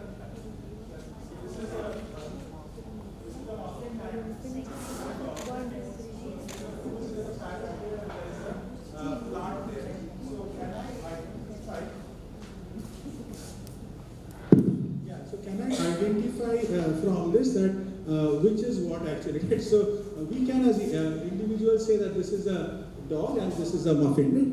But can a computer program also tell us that which is a muffin and which is a dog, right? So I am going to give, so that's what I was talking about, input and output I am going to give, and the model should be created by the computer, and the computer should be able to say apart that which is a dog and which is a muffin, right? So that's the interesting thing that current research is trying to use the capabilities of AI and technology to do this. So that's what I was talking about. Let's go to the next one. Yeah, so similarly here, for example, if I look at this slide here, so this is an X-ray image that we have, right? So as early as 1950 and 1960, people were already talking about trying to use X-rays and trying to use computer to interpret X-rays. So this is again an image which is given to a computer, and the computer has to say that whether this person is going to have bronchitis or is not going to have bronchitis, right? So these are again problems that I was talking about relevant, which has got huge volume, because a particular laboratory might have 500 X-rays being done in a day. So if this can be done or interpreted by a computer, then obviously it's going to cut down on the cost, and it's going to be much helpful for that hospital as well. So that's how can the computer tell whether this is a healthy lungs or is it a lungs which is prone to some sort of a disease. So look at this diagram here. So this diagram, I think all of us know this, that whenever we take a photograph and we try to put it up on Google Photos, etc., we get a proper leveling for that image, even if we don't give it a level, right? So they will tell us that which is a boy, which is what image that's there. Right? So it can do it very intelligently, and it has been able to learn from the previous photographs which are there that we have loaded or what others have loaded. Based on that, it can come to that conclusion. Right? So now the interesting thing, or the research point that is coming up, is that can these sort of things also be done for medical photographs or X-rays, MRIs, etc. or not? Just like it can tell us that which is what this picture is talking about, is able to put a level onto the pictures. So can this be also done in other fields or not? So again, what we're talking about is interdisciplinary research. Right? So if you have all these medical images here, so can I figure out that what is the state of the patient, right? So if you look at these things here, we can clearly see here, this is about a knee problem that somebody has. This is about the brain in terms of whether they're going to have Parkinson's or not, and things like that, right? So this is a PET CT scan. So can all this data be leveled, right? So this has been already leveled, right? So by looking at this picture, the computer is able to say that this is about a knee problem that we're trying to solve, right? So again, that's the interesting part of it, is that can we get the machine to understand and come up with leveling at least about what these pictures are about. Let's go to the next one. Yeah, so again, what's happening is that in the case of radiology, why do we need computers, and why people as early as 1950 were talking about it? Because there are parts of the country or the world where radiology is still not available, number one. Number two, there tends to be sometimes even mistakes by human radiologists which are there, because the workload is so high. If they have to do 200 reports per day, you can understand the amount of load that they have. So they tend to get at times maybe too bored with the work, and mistakes do happen. But if I have got a computer doing it, computer doesn't get bored, right? Because it's a chip and a computing resource that it is, so it should not be doing it wrong. And there are many parts of the world like Africa, etc., where still they don't have access to these sort of radiologists which are there. So there it can be very helpful. Right? Let's go to the next one. So look at this. This is by Andrew NG, right? So I think we know him, right? So he's who is he? He is actually a computer scientist, and he has also come up with this MOOCs platform, right? So the MOOCs platform that we all know about. So he was talking as early as, he was talking of late that radiologists will be worried about their jobs, and we can now diagnose pneumonia from chest X-rays better than a radiologist, right? So that is where, or that's again what we are trying to talk about in terms of newer trends of research, is that can we get the computer to assist us in solving real life problems and easing it out for the human being so that they can engage in more relevant activities actually. Similarly here, there's another quote here that radiologists may slowly be replaced by computers. Okay, let's go to the next one. Okay, now the challenges of this sort of research is, again, if the model is not correct, if the model that you have developed is error-prone, then you might have a situation like where, like we have reports of these driverless cars meeting accidents, right? So because these are not being driven by human beings at all, right? So it's being driven by an algorithm. So if the algorithm is not correct, if the data points that have been provided are not correct, then what actually happens is that there's a high chance that it might go wrong. And if it goes wrong, then you can have a collision. And if you have a collision, then again it can lead to more problems than what it was trying to ease out or alleviate. Now, that's again a very important thing, because these are all going to be enabled by IT. So the important thing here is that the input data that we have pushed in, the output data that we want. So first of all, we pushed in input data, a training set. So if the training set is not representative of the scenarios through which the car would go through, then we can have situations where the car could actually run into an accident, and then it can become difficult to actually justify what type of, whether we should be doing this sort of research or not. Let's go to the next one, please. Yeah, so there was a news that Uber self-driving cars killed a lady in Arizona. Right? So now this is the worst case scenario that can happen if you're talking about these sort of research, and if the research is not happening in the right way, then it's again a very, it has dangerous outcomes. Let's go to the next. Yeah, so now in case of medical science, as we're talking about, since we started talking about the challenges again comes in like the images that we would have to interpret by the computer would vary, right? Because all human beings are not of the same shape, size, orientation, physical demographics, right? So they would have sometimes large images, sometimes small images, sometimes complicated images, right? So how would the computer understand all of this, and based on that, how will it be able to modify its algorithm so that the learning happens properly? As a human being or as a human radiologist, even if I see different plates, even at a very huge volume coming at me, I will be able to say them apart from each other. But can the computer do it or not? That is again a very important thing that we need to figure out. Right? So that's where these sort of research or interdisciplinary research actually has to depend hugely on the domain experts to guide them and ensure that it is not only left to the technology people to come up with a solution. Let's go to the next one. Similarly here, if you look at this, if you look at the cat's image there, so any computer algorithm will be able to understand that it's a cat, right? But if you are looking at this image of a patient's chest X-ray, it could be having different connotations to different radiologists and different doctors.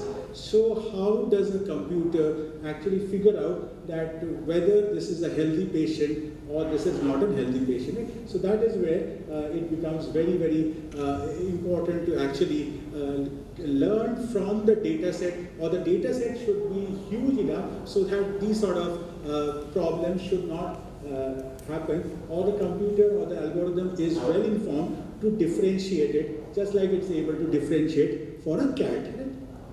Let's go to the next one. Similarly here, if you look at these two images here, this is talking about, this is an MRI of the brain actually, right? A 3-month-old child and a 3-year-old child. Right? So both of them are looking very similar to each other, but one of them is a healthy person and the other one is a person who has got a neurological disease. Right? So if you look at these images, it's very difficult to interpret these, and only a specialist would be able to come up with the insights, and that insight has to be provided to the computer or that algorithm, and then only the algorithm will be able to say it apart from each other. Otherwise, it will not be able to say it apart. So that's again a very interesting or a very important thing, is that we cannot leave the humans out of this sort of research. We need the domain experts to guide the technology people to come up with the final outcome. Let's go to the next one. Yeah, now another interesting thing is that in terms of validation. So if I give this image to the computer, it will say it's a banana without any doubt, because it's seeing so many images of bananas, it will be able to say it apart. Let's go to the next image.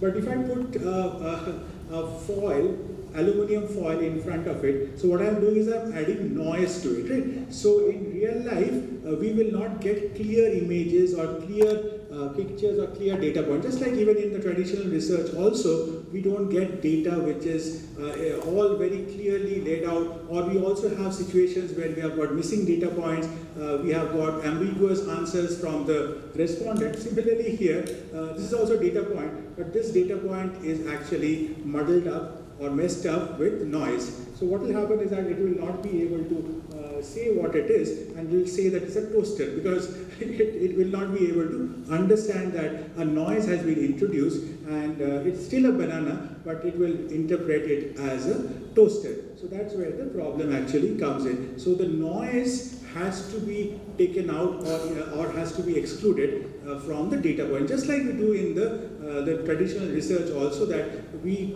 look at the scatter diagram trying to figure out where the outliers are, and whether the outlier has to be taken into the research, or whether the outlier has to be cut out from research. So similarly here also, if we put in a lot of noise in the data points, and if we are not able to clean up or pre-process the data efficiently, then again we have a challenge. There also we take into account pre-processing of data very methodically. Similarly here also we need to do that, otherwise we'll end up with outcomes which are not correct. Let's go to the next one. Similarly here, how do I generalize? Because generalization is a very important thing that all of us know in terms of research. When I do a particular research using a sample size or a sample set, how do I generalize it on the population? Right? That's again a very important thing that we stress upon in any sort of scientific or in terms of any behavioral research or social science research. Right? Similarly here also, I'm trying to get the computer to understand and be able to generalize. So it has to understand which is the healthy brain and which is the non-healthy brain. So how do I do this? And then once that generalization is done, then only my research is really relevant. Otherwise it remains only clustered or only focused around that set of data points only. Right? So I think all of us will agree to this, because generalization is one very critical thing in research. Let's go to the next one. In case of your medical research, what again happens is that not everything is black and white, and that's where the doctor needs to step in. So in this case, this hazy diagram that you have of the chest X-ray would mean a lot of things to a lot of people. Right? It could mean that there's a lung consolidation which has happened, so the person is suffering from some sort of a disease. It could be opacity, that the light is not passing through. It could be anything actually, right? So that's where the doctor actually has to come in. So again, generalization is what we're talking about. So for proper generalization, we need proper data, and we need that data to be actually validated by experts, so that we can come up with a generalization. Let's go to the next one. Yes, so from here, again the same thing, that what is the diagnosis, right? So the finding could be consolidation. So the diagnosis could be pneumonia, right? So what we are wanting is that can the computer do this for us, right? So for this, yes, the computer has to be exposed to lots and lots of data, number one. Number two, what we need to do is that, again, as we're saying, that the data has to be authenticated by the doctor, so that it's able to say that whether it is cancer or pneumonia, right? And if you want the computer to do it for you, then I think we can all understand that what amount of data and insights have to be initially provided, so that it learns, and once it learns, then it's able to provide that insight to the doctor as it goes along. Right? Let's go to this is about a child's hand image actually that we have. From this, can we say what is the age of the child? Right? So that's again an interesting research problem which we might want to solve as well. Let's go to the next one, please. Deep learning and radiology is one thing which is going to become very prominent. Again, interdisciplinary study that we're talking about. Let's go to the next one. Let's go to the next one. Yeah, this is talking about I think nothing to get bothered about. This is talking about how accurate the studies are being, right? So that's what it is talking about in terms of the effectiveness of this sort of studies. Actually, let's go to the next one, please. Pneumonia, AI can discover patterns, and from that pattern, is it able to figure out whether a person is going to have pneumonia or not, right? So that's again an interesting thing which is being discussed. And Harvard Business Review, sorry, MIT Technology University was talking in their journal MIT Technology Review that this is going to be the near future. Again, we're trying to solve a relevant problem using a data set which is going to be useful and able to generalize output. Let's go to the next one, please. Yes, so what is the relevance part of it? Right? So again, the same thing we are talking about over and over again. So think about a situation where a hospital is going through a COVID sort of a scenario, and hundreds of patients are in the admitted as inpatients, and there is a huge lot of patients which are in outdoor as well. And you need to quickly go through their X-rays to figure out how good or bad they are. They need treatment or not, right? So if a computer does this, then this will be done in 4 seconds that they're talking about it. So even if it takes 4 minutes also, then the speed at which it can be resolved versus a human being doing it would be much lesser. So that would be a relevant example of how these sort of research can be helpful. Let's go to the next one. Now we're going to talk about digital health, and we have all these tools which are also available with us. So if we can combine all this along with this, that is a smart device, telehealth, and all of it together, then we can get even a better outcome of this thing. So again, the same thing that a problem which has been picked up from real life, then we're trying to figure out that what are the various tools which are available to solve it, then combining them together to come up with an outcome which can be really relevant for all of us. Let's go to the next one. Now we talk about this pneumonia solution, right? Now, how do you look at it? Is it whether it's a research problem or not? So this kid is somewhere in Africa, and what is happening here is that in Africa, it seems that they don't have that number of radiologists available, number one, and number two is that these are remote locations which are there. So can I use some sort of a technology to diagnose whether this small kid has got pneumonia or not? Because if pneumonia is not treated, as we know, properly, then it can be fatal as well. So what they have done is that they have actually put this kid inside or they have wrapped the kid in a small sort of a clothing, and in that clothing there are some sensors which are there. So what is happening is that the sensor is picking up the lungs behavior of this kid, and if the kid coughs also, that is also getting picked up. So it's just signals which are getting picked up. Now this signal is actually getting diagnosed using a program, and the program has already been trained with lots and lots and lots of patients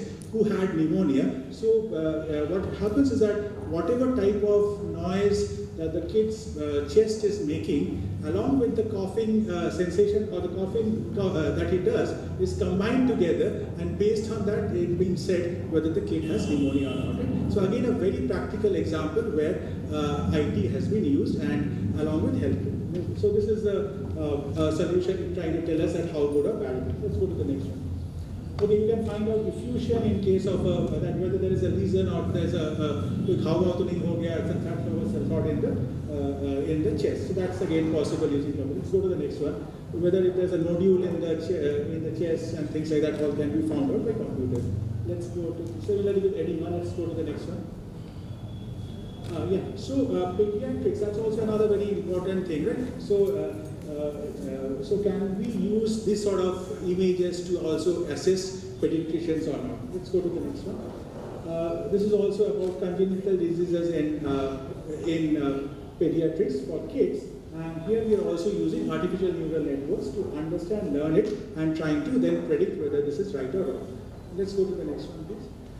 This is about deep vein thrombosis, right? So I think all of us are aware of this, that if we some of us who are faculty members, we stand for long hours. It tends that sometimes it happens that you get just swelling on your leg, and this could be and because of this, your deep vein thrombosis could happen. Right? So doctors advise for Doppler tests, etc., which are very costly and things like that. But this could be also reduced, or that test may not be done. We can actually do this using IT as well. So now, what are we doing here? We're collecting a lot of data actually, right? So now data is what we are now going to use for trying to come up with, trying to actually validate the hypothesis that we have. And once that hypothesis gets validated, so it's again tying back to the old traditional way of doing research. Let's go to the next one. So along the entire timeline of a patient, when it comes to the hospital, doing a blood test, all of it is a huge amount of data that we get. So if I can use that data to actually formulate a research problem, and then use that research, use that data to validate it, I can do it. And so we are seeing a lot of examples of that already. Let's go to the next one. Yeah, this is the diagram which says that, at every point that we have in the workflow of a hospital, actually we can get a computer replacing that to do it, right? So right from order, decision, imaging, so everywhere we can have a computer doing it, because if the computer becomes knowledgeable enough with the data set, it should be able to interpret it just like a human being. Let's go to the next one. Yeah, so now it could become more powerful if I have an AI model sitting along with it. Again, relevant research that we are trying to do here. Let's go to the next one. So already tech giants have got into this field. Let's go to the next one. Yes, so possible scenarios with, yeah, we are talking about AI. So one is that AI could actually eliminate diagnostic, but this is a very far thing in India at least. Let's go to the next one. AI could help clinicians. That should be how it should be. And let's go to the next one. And all clinicians, any doctor should be able to take decisions based on this sort of AI-based solutions. Okay, let's move to the next one. So even with imagery and all, we have got lots of data now, and that can actually help us in decision making. Let's go to the next one. Okay, I think let's move on. Next. Yeah. In the field of neurology also, again, interdisciplinary research that we're talking about, can I figure out Parkinson's disease or not, right? That's again a very interesting research that has been done, again, interdisciplinary research. So what they're talking about is that when a patient actually goes to a doctor, it's already very late because already the person is falling off, already the person is having breathing problems, etc. But can this Parkinson actually be decided much earlier compared to what is happening currently? Let's go to the next slide, please. So based on the behavior of breathing, sleeping, walking pattern, gait, and what type of interactions they're having with the caregiver, can I pick this data up? So using some sort of, just like we have a Wi-Fi tool in our homes, so similarly, can I pick this data up about breathing, sleeping, walking pattern, and interactions with the caregiver? Using this data, can I predict whether this person is going to have Parkinson's 7 years down the line or not? So that is again a very interesting study that I thought of sharing with you all. Let's go to the next one. Yeah, so based on the sleeping pattern, a research has been done by MIT where they have been trying to figure out that whether this person will have a Parkinson or not. So initially we could be awake, then we have light sleep, then we have deep sleep, then again we have rapid eye movement, and then we become awake. So this is the sequence in which sleep actually happens. Right, let's go to the next one. So looking at this data, which is known as your hypnogram, we can actually see, so this is again data, so just like any research has data, this is like a data point that we have. So from this we can see, state or figure out at which stage that patient is in, which is an awake state, light sleep, deep sleep, or is it having frequent eye movements, whether it's going to become awake shortly or not. Let's go to the next one. So breathing is again a very important parameter that they're talking about, that if I can take the breathing pattern of the patient and if I can actually keep a track of this over time, the breathing pattern actually shows variation, and that can be a very good indicator towards whether this person will have Parkinson's or not. Let's go to the next one. So this is how we can actually use a AI model to actually figure out whether this person could have Parkinson or not. Let's go to the next one. So we are taking breathing, we are taking gait, we are taking what type of walking pattern he has, and based on that we are creating a model, and that model is able to predict whether he has. Next. So what has happened is that they were able to actually predict from the sleep pattern of that patient that whether he would have Parkinson or not. So that is again a very interesting thing. And after 7 years, when that patient actually came again for treatment for Parkinson, they had actually figured out that yes, this person was detected 7 years before.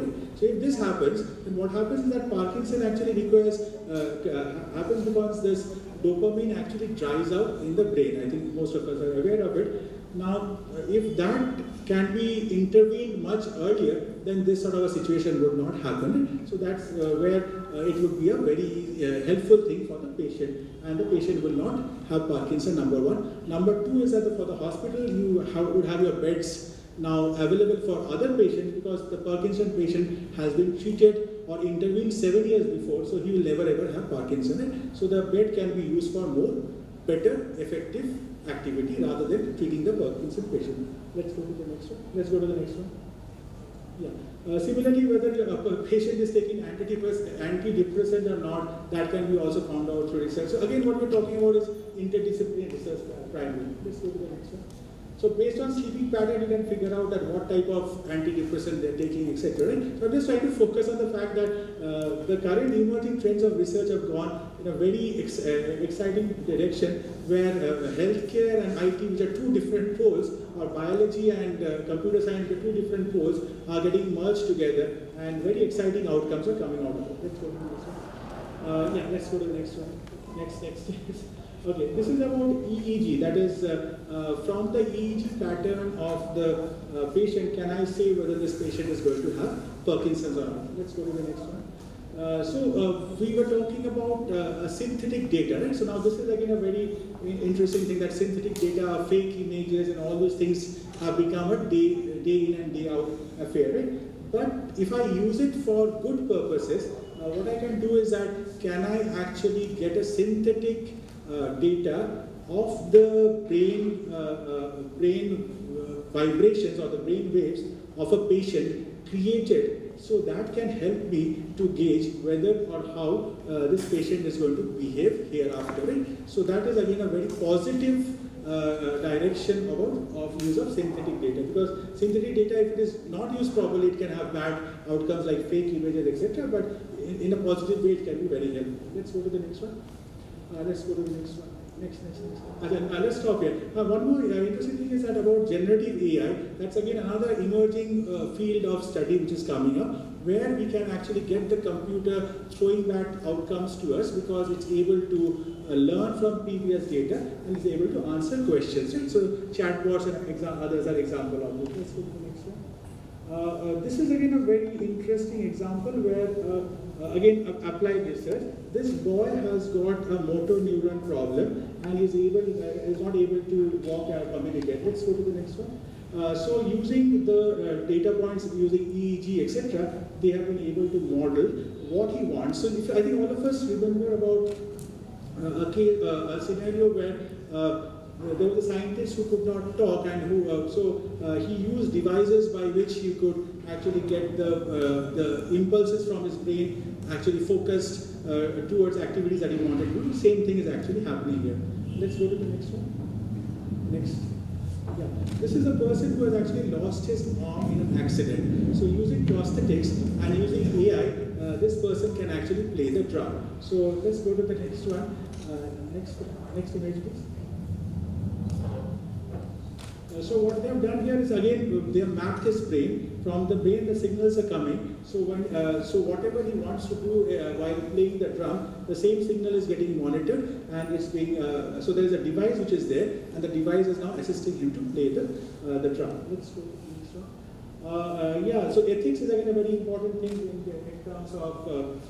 in terms of doing AI-based research. So, for example, can I predict?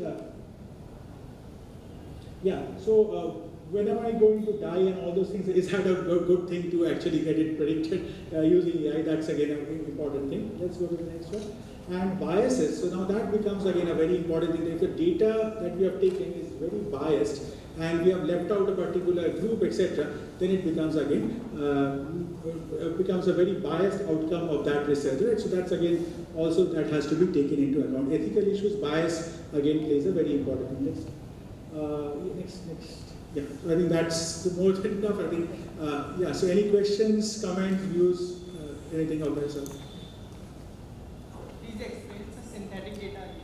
Synthetic data is something like this, that you already have got some data points about a particular event. Right? Now from that what you do is that you figure out that what type of distribution does it follow. Does it follow normal distribution? Does it follow Poisson distribution? Does it follow exponential distribution, etc.? Now once you have been able to model that current event based on the data that you have, then you can actually generate similar data points using this distribution such that it can actually replicate the original situation that is happening. Right? Could I explain that? Right, so from the data you have come up with a distribution. So say for example from a data I collect about students' marks, right? So that is, I get is a normal distribution, right? So tomorrow if I want to hold an examination and I want to figure out that what should be the distribution that marks should follow, then I can use this normal distribution. So if the exam is very hard, right, then what will happen? If the exam is very easy, or if the exam is moderate, then for these three scenarios, from this normal distribution, I can generate three systematic synthetic data sets, and I can use it for my study. So that's what I was talking about. Right? Any other questions, thoughts, views? You talked about deep learning. Yeah. Examples facilitators of ChatGPT and chatbot. Yeah. You were also saying that error rate is decreasing due to this. But there is any flag behind this, you can check. Oh, plagiarism you're talking about? Yeah, so that's again a very interesting thing that yes, now currently the all these plagiarism tools are talking about having a component of AI-based solutions in it, so that they are able to figure out that whether the article or that object which has been written is written by a human being or by a computer, right? Yes, so Turnitin and all these companies are now talking about having an add-on which should be able to say whether this is a human written piece or it has been picked up using a computer. Right? True. Sir, there is a word designed as instantiation. What is this? Instantiation, right? So that means instant. So say for example, suppose I've got a model, right? So a model is, say for example, about say buying tickets online for a say a movie show or for a flight or a train, right? So that is the model that I have. So at a given instance of that, so I can have overbooking, underbooking. That could be one instant, right? So I could be modeling one instant, right? So if I have got 50 seats in my say my coach of the train's coach, or in a movie theater, now what should be the price at which I should sell the ticket? That could be an instance which I could be trying to be modeling. So that is what could be one instance of that activity actually. Right? So that itself is a problem, right? What is the rate at which I should be charging so that I can get maximum revenues out of it, and I also get the hall full. Because if I charge too high, people will not come. If I charge too low, then I might also lose out because of the cost that I am incurring. So that's how we could think about that, right? Can you explain deep learning again? Sorry? Deep learning. Yeah, deep learning. Okay. So deep learning is a mechanism where what we are doing mostly is that we are providing the data, input data and the output data to the computer, and the computer is supposed to figure out the features of that instance, right? So let me explain that. It's very simple. So say for example, I will show you that image of that muffin and that dog, right? Chihuahua, right? So what I'll do is I'll show it 1,000, 10,000, 20,000, 30,000 pictures of muffin and that dog. So now from that, it should be able to tell me what are the columns or what are the variables that are required to say them apart from each other, right? Or if I take an example of a cat or a dog or an apple and a tomato, then I will not tell it that these are the features which a tomato will have and these are the features which an apple will have. So by looking at those images or those pictures, just like a human being will be able to say that this is the trait which will I will use to tell whether this is a tomato or an apple. Similarly, the computer or the deep learning algorithm will be able to first figure out the features or the variables by which it can say that whether this is an apple or whether this is a tomato, right? That's number one. So finding out the features will happen automatically by the algorithm. That's number one. Number two, what will happen is that once it's able to find those features out, then so the learning is actually happening by the computer, and if the learning is happening by the computer, just like the way we humans learn, then when it sees another apple or an orange or a tomato, it should be able to classify it correctly. So what I will do is that I will not tell it the features which are required to understand whether it is an apple or a tomato or an orange, but I'll show it 1,000, 10,000, 20,000 pictures of it. From it, I'll tell me what are the variables that you need to understand to say them apart. And then when I give it another image, it should be able to do it on its own. That's what deep learning is all about, right? So what is the difference between deep learning and machine learning? So machine learning is actually, so you have got artificial intelligence at the top. Below it, you have got machine learning, right? So machine learning is actually finding out some rules, if then sort of a thing, right? So if say for example I have to say the difference between between a tree and a bus. Okay, so tree and a bus, this is I have to say them apart from each other, right? So I'll tell it very clearly that these are the variables that a bus has, and these are the variables that a cat has, or a dog has, or a tree has, right? So that I'll provide, and based on that, it will actually generate an algorithm, and when I show it a bus again, it should be able to say it apart. But what I have done is that I have told it very clearly that a tree cannot move, a bus can move, bus has got 4 wheels, this tree does not have any wheels, right? So a tree does photosynthesis, bus does not do photosynthesis. All this is already given as columns, and is also given at the last column that whether this record belongs to a bus or a tree. Okay. So next time when I'm providing another record with all this information, it should be able to say whether this is a bus or whether this is a tree. Right? Whereas in case of deep learning, I will only show it images of bus and tree. So just like a human being, I figure out that what are the features or variables to understand whether this is a bus or a tree. The algorithm should also be able to figure that out on its own. Make sense? Okay. Okay. Anything else? Or then thank you very much. Thank you. Thank you. Thank you, ma'am, to please formally propose vote of thanks, ma'am.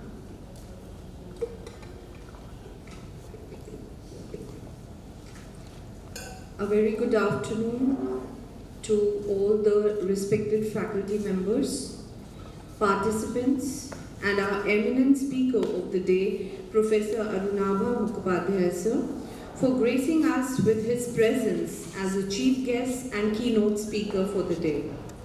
Your enlightening session on emerging trends in research and their significance has provided us with invaluable insight into the evolving dynamics of research and its critical role in shaping the future of academia.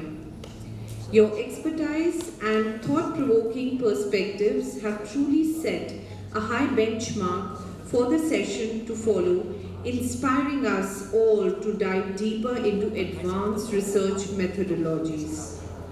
Thank you once again for sharing your knowledge and contributing to the success of this program. I would also like to take this opportunity to thank both teaching and non-teaching staff of the college, especially Department of Computer Science and the Faculty of Management Studies, for being instrumental in making this event a success. Thank you very much, and I now request Dr. Nidhi ma'am to please come up and brief the participants for the article discussion to follow. Thank you so much and have a great day. You can see from your schedule, the next session is about article discussion. So before we begin with that, I want to explain you a few rules. You have been given a schedule. If you could open that and take it out, so we can just see what we have and where we will be scoring our marks. Right? So 100% out of 100 marks, you have to score at least 70% in order to be eligible for the certificate, right? All these rules have been given in the basic Atal FD guidelines, which we have given to you. If you don't have it, we can again supply you with a copy. And all these rules have been given to us by Atal FDP, and we have to follow it, right? And for all of these, we will be uploading documents in support, in the form of photographs, in the form of videos, etc. Right? So 70% you have to score out of the total 100 marks, and for your convenience, we've divided it or given the marks out of 100 only. So first of all, attendance, right? 10 out of 100 goes for attendance, but 80% attendance they say is minimum, right? 80% attendance आपकी minimum है. इसका मतलब कि 6 दिन में से maximum अगर आप मिस करते हैं तो 1 दिन मिस कर सकते हैं. अगर आप 2 दिन मिस कर देंगे तो आपकी एलिजिबिलिटी तुरंत खत्म हो जाएगी. सो ये बहुत एक इम्पोर्टेंट पॉइंट है, ये हम हाईलाइट करना चाहते थे, जिससे किसी भी आप कंफ्यूजन में ना रहें. और किसी एक दिन की अटेंडेंस को गिनने के लिए हम दोनों सेशंस में जब आप प्रेजेंट होंगे, इसीलिए हम लोग सेशन वाइज अटेंडेंस ले रहे हैं, जब आप दोनों सेशंस में प्रेजेंट होंगे तब वो अटेंडेंस काउंट होगी, राइट? सो ये पॉइंट हम लोग को क्लैरिफाई करना था आउट इन द फ्रंट. उसके बाद 12 से 1 पहले 5 दिन आपके आर्टिकल्स को डेडिकेटेड है. आपको 4 आर्टिकल्स की लिंक हम लोग सेंड कर चुके हैं. एवरी डे 1 घंटा हम लोग टीम्स में इसको डिस्कस करेंगे, और आपको एक अभी आर्टिकल समरी टेम्पलेट दी जाएगी जिसमें आपको उस आर्टिकल के बारे में इंफॉर्मेशन फिल करनी पड़ेगी टीम वाइज. तो आपका पूरा टीम उसको फिल करेगा. जो मार्क्स एक मेंबर को मिलेंगे वही मार्क्स सारे मेंबर्स को मिलेंगे. तो it is a team effort, और जैसा हमने कहा था कि कोलैबोरेटिव लर्निंग पर्पस है. आप उसको पढ़िए, आप उस पर रिसर्च करिए, और आप उस पर अपने आउटकम्स लिखिए, and you will get marks. 5 marks for the first 4 days, right? तो ऐसे हो जाते हैं आपके 20 नंबर. और फिर उसके बाद 5th डे आपकी टीम स्टेज पे आएगी और उसको प्रेजेंट करेगी. आप पीपीटी प्रेजेंटेशन भी कर सकते हैं 3 to 4 minutes. उससे ज़्यादा हम किसी भी टीम को टाइम नहीं दे पाएंगे. 3 to 4 minutes में you can make a PPT presentation, या आप उसको एक समराइज करके रीड कर सकते हैं कि आपने 4 दिनों के जो आर्टिकल्स आपने पढ़े हैं उससे आपने क्या सीखा. सो वो प्रेजेंटेशन आपका होगा टू द ऑडियंस, एंड उसमें आपको 10 मार्क्स मिलेंगे. तो ऐसे 20 + 10 आपके 30 मार्क्स आपको आर्टिकल समरी से मिलेंगे. अगेन रिमेंबर, टीम में वर्क करना है, बिकॉज टीम बेटर करेगी तो आपके मार्क्स खुद ब खुद बेटर हो जाएंगे.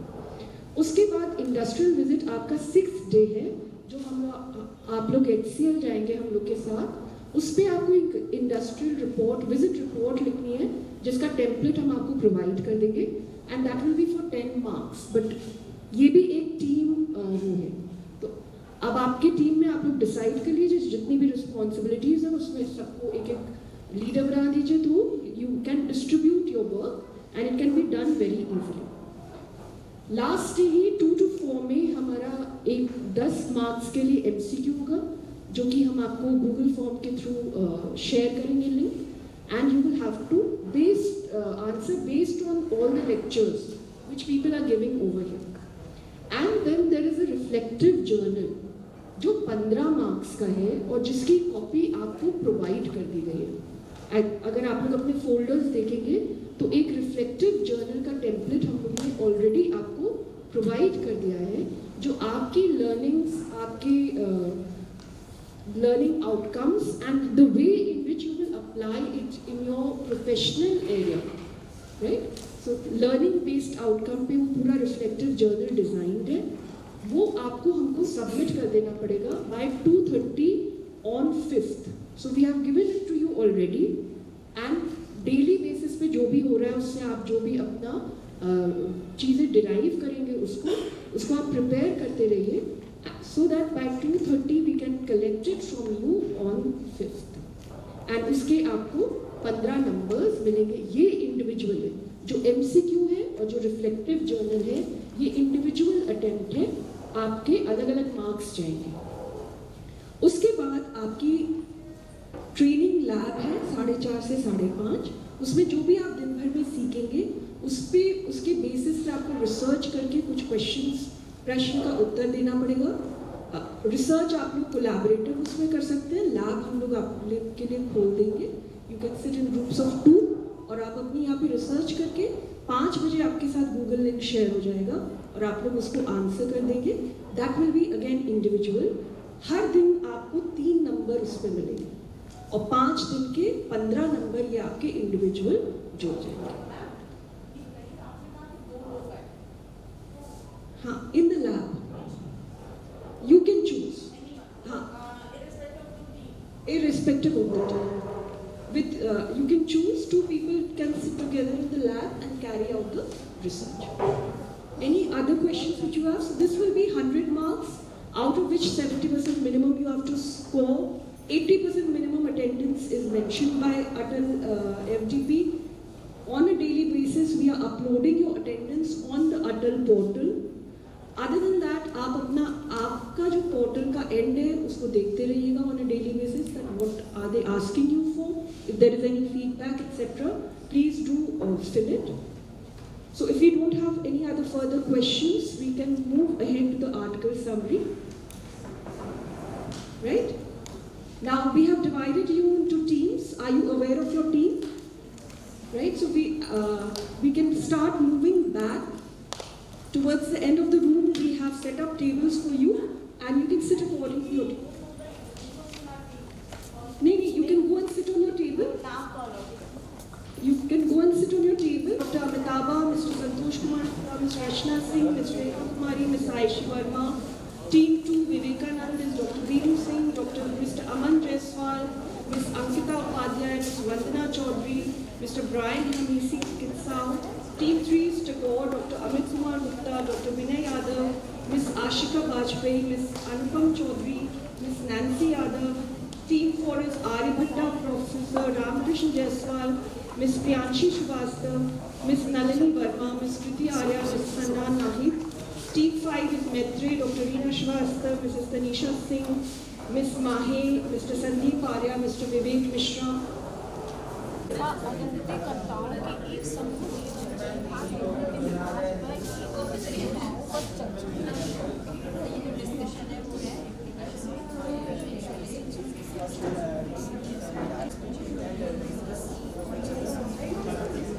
सबको डिस्ट्रीब्यूट हो गया।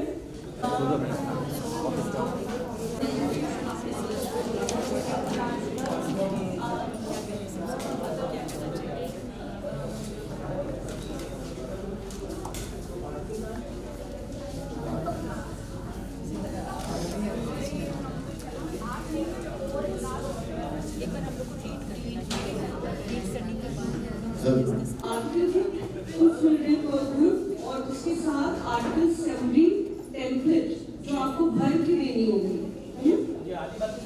आज ही देना, आज ही अभी इसी के बाद।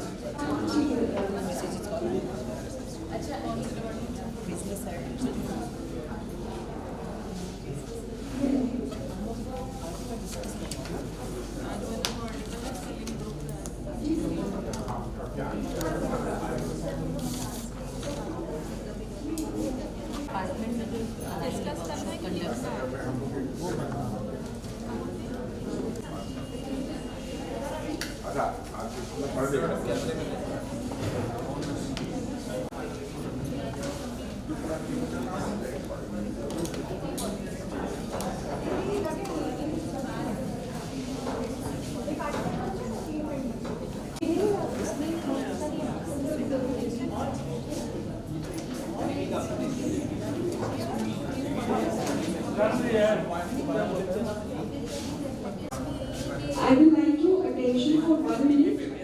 आपका जो आज का आर्टिकल का टॉपिक है वो है एवोल्यूशन ऑफ रिसर्च मेथड्स, जो कि काफी कुछ जो अभी प्रोफेसर अरुणाभी ने बताया। जितने भी कीवर्ड उनको आप हाईलाइट कर दीजिए, आप इसको सर्च कर सकते हैं और देखिए उससे आपको क्या पता चलता है। जैसे आपको स्मार्ट डेटा इसमें मिलेगा, सिंथेटिक डेटा मिलेगा, CAPI क्या होगा है।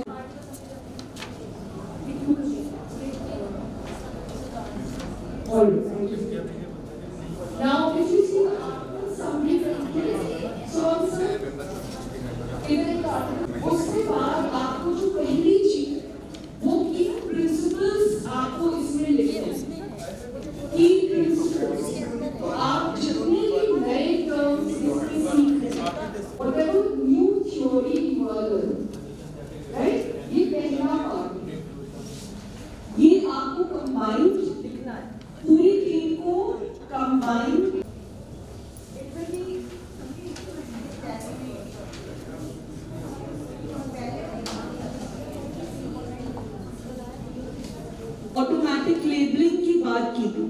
Now in the field of geography, it will be different. You can read satellite images and predict whether a storm is coming or not. In the field of medical, it will be different. So you have to write according to your subject how you will be using that particular principle.